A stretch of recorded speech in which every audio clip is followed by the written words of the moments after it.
काही दिवसांपासून गारगाईचा जलप्रकल्प हा वादात सापडला होता।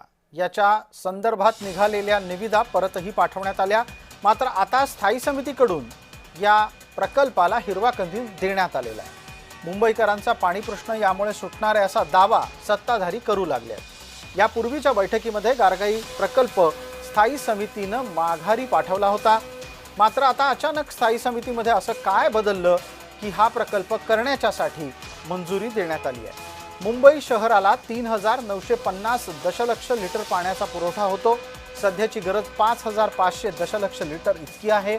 या गारगाई प्रकल्पामुळे 440 दशलक्ष लिटर पाणी वाढवून मिळेल अशी अपेक्षा आहे। गारगाई धरणाचं काम सुद्धा चालू झालं नाही। तिकडच्या लोकांच्या जी काही गाव आहेत तिकडच्या गावातल्या लोकांच्या घरं जी आहेत त्यांनी किंवा त्यांची जे काही हे करायचं पुनर्वसन करायचं तेही झालेलं नाहीये। तिकडचं कुठल्याही झाडांचा पुनर्प्लांट म्हणतो ना, पुनर्वसन करणं किंवा पुनर्रोपण त्या कुठल्याच गोष्टी अजून झालेल्या सुरुवातही झालेली नाही। तुम्ही कुठल्याही गोष्टीची सुरुवात झाली नाही तरी देखील तुम्ही 2000 कोटींनी पुन्हा फेरफार करून बजेट वाढवता, याला आम्ही आक्षेप घेतला होता।